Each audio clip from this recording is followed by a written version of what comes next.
The glass of bourbon trembled in my hand, the amber liquid catching the dim glow of the chandelier as laughter erupted around me. My wife Elise leaned closer to him, some slick-haired colleague named Marcus. Her voice a low, teasing murmur that sliced through the party's hum like a razor. "Oh, Marcus, you're too much," she said, her fingers grazing his arm, her lips curling into a smile I hadn't seen in months. Then, as if I were a ghost in my own marriage, she glanced at me and said, "Don't mind my roommate over there." The word hit like a fist to the gut, and the room tilted, the clink of glasses and chatter fading into a dull roar. Roommate. After 8 years, 2 miscarriages, and a mortgage we could barely afford? My chest tightened, but I forced a smile, the kind that hides a scream. The party was in full swing, a glittering affair in our own living room, packed with Elise's co-workers from the law firm. Crystal flutes sparkled on trays, and the air smelled of jasmine perfume and smoked salmon canapes. I'd spent hours arranging the charcuterie, dimming the lights just right, playing the dutiful husband while Elise floated through the crowd, radiant in her emerald dress. But now, standing by the fireplace, I felt like an intruder in my own home. Marcus laughed at something she whispered, his hand brushing her lower back, and my mind raced. Was I imagining the intimacy? The way her eyes lingered on him, bright and unguarded, while mine warranted only a dismissive quip. I sipped the bourbon, the burn grounding me as I scanned the room for answers I wasn't sure I wanted. Elise had been distant for weeks, maybe months. Late nights at the office, phone screens tilted away, a new perfume I didn't recognize. I'd chalked it up to stress, to her big case, to the weight of our shared grief. But now, doubt gnawed at me like a splinter under skin. I remembered the text I'd glimpsed last week, Marcus's name flashing on her screen before she snatched it away. "Just work," she'd said, her voice too sharp. I'd nodded, swallowing the unease, because love means trust, doesn't it? Or was that just denial dressed up as devotion? I moved through the crowd, the buzz of conversation a distant hum, my eyes locked on Elise. She was magnetic, her laughter a melody that used to be mine. Marcus leaned in again, whispering something that made her throw her head back, exposing the curve of her throat. My throat tightened, a mix of longing and rage. I wanted to storm over, demand answers, but my feet stayed rooted, heavy with the fear of what I'd find. Instead, I drifted to the kitchen, the clatter of dishes a temporary shield. Our neighbor, Sarah, was there rinsing glasses, her eyes soft with pity. "You okay, Tom?" she asked, her voice low. I nodded, but her gaze lingered, like she saw the fracture I was trying to ignore. The night dragged on, each moment a fresh cut.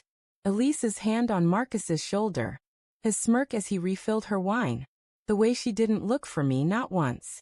I stood by the window, the cold glass pressing against my palm, staring at the snow-dusted street outside. Our street. Our life. Was it all a lie? My mind replayed every moment. The way she'd stopped kissing me goodnight, the excuses for her late hours, the way her laughter felt like a performance. But there was love there, wasn't there? The memory of her sobbing in my arms after the second miscarriage, whispering, "We'll get through this, Tom." Was that gone? I couldn't take it anymore. I slipped upstairs, the party's noise muffled by the creak of the floorboards.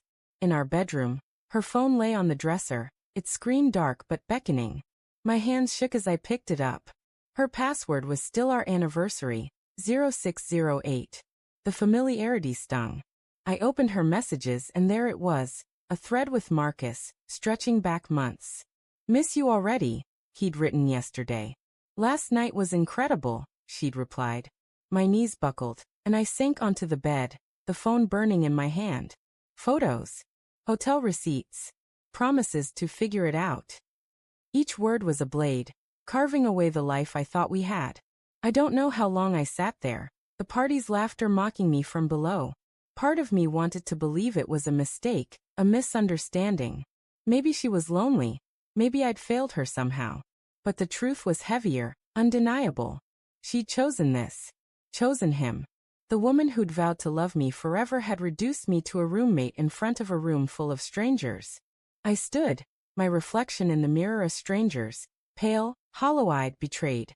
I could confront her now, make a scene, watch her squirm under the weight of her lies. But that felt too small, too fleeting. Instead, I grabbed a duffel bag from the closet and started packing. Shirts, socks, my toothbrush. Each item a quiet rebellion. I paused at the photo on the nightstand. Us on our honeymoon, laughing in the rain. I left it there, face up, a reminder of what she'd thrown away. Downstairs, the party was winding down, guests trickling out into the snowy night. Elise was by the door, saying goodbyes, Marcus nowhere in sight. She didn't notice me until I was halfway out. Bag slung over my shoulder. Tom, she called, her voice laced with confusion, maybe fear. I turned, meeting her eyes for the first time all night. They were wide, searching, but I saw the guilt flicker in them, a shadow she couldn't hide. Where are you going? She asked, stepping closer. Her voice softer now, almost pleading. The crowd was gone, the house quiet except for the faint hum of the heater. I could have screamed, could have thrown her phone at her feet and demanded answers. But I didn't. I wanted her to feel the weight of my absence, the silence of her own choices. Somewhere I'm not just a roommate, I said, my voice steady despite the storm inside.